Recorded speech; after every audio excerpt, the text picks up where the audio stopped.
This video is gonna be everything you need to actually close a client. So this is after you found a lead, you're getting on a phone call, here's what you wanna do, here are the questions you wanna ask them on that actual call. If you're still figuring out how to actually get people on a call and find leads, a bunch of my other videos cover that, how to network, how to reach out to people, all that stuff. This video is everything after that point, once you already have someone on a phone call. So go back to those videos if you're still trying to figure out how to get someone on a call. Everything in this video is gonna be tailored to how to close that person into an actual paying client, close the sale. So there's some key questions you wanna ask. Number one is, where is their traffic coming from? You wanna be really curious on this call and just let them do most of the talking. Find out where their traffic's coming from, because that's gonna allow you to identify a gap in their marketing strategy.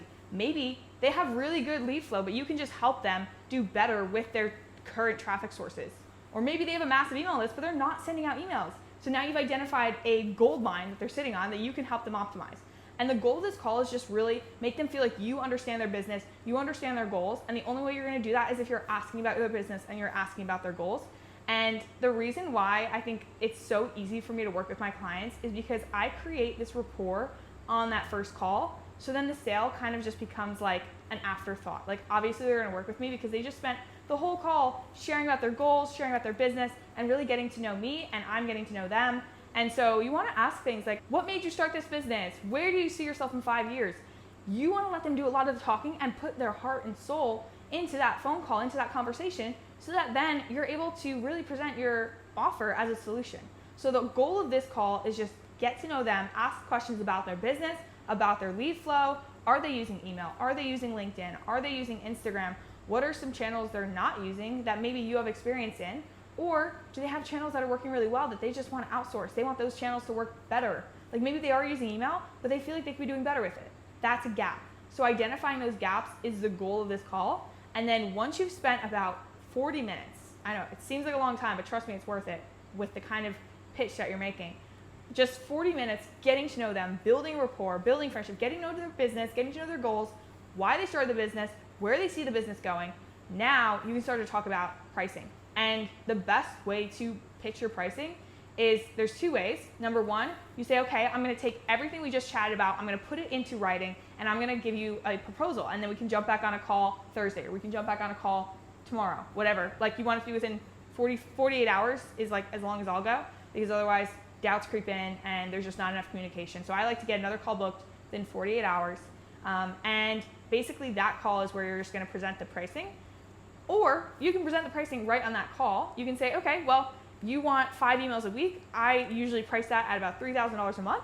So is that something that you're comfortable with? That could be your pitch. Or I'll talk about another client that I'm working for. So that can do two things. It adds credibility while also informing them of your pricing. So I'll talk about, for example, a client of mine, Max Pearson. I'll be like, okay, well, this is what I do for Max Pearson, and you think that is a good scope for your business, then I can kind of share what I usually charge for that package and get a feel for what they're looking to spend. If you give them a price and they pull back, then what you could do is, instead of necessarily like just gypping yourself and working for like cheaper, just give them a smaller scope. If they can't pay you $3,000 to write a daily email every week, then maybe tell them, okay, well, I can do $2,000 and I'll write you 3 emails a week. Or I can do $2,000 and I'll make you 3 YouTube scripts a week, or something like that. And you're gonna figure out your pricing and what works for you and what you actually enjoy writing. But the goal with this call is, number one, build rapport, become friends with them, get to know their business, and find the gap. And then you present your pricing. But the whole sales call should be a lot of fun, because it's just like you becoming friends with this person. So that's how you take a lead, you get them on a call, you talk for about 40-45 minutes, find out the goals of their business, find out why they started their business, and that's gonna allow you to go really smoothly into how you can help them get to where they see their business being in 5 years. So hopefully that's helpful. If you guys need help finding your first copywriting client and closing them, getting a good retainer, jump on a call below. I have a link. I'm doing some free strategy calls with a couple people. So if the link is available, if there's still a slot in there, book it, and I'm happy to strategize with you to get your first client. Have a great day.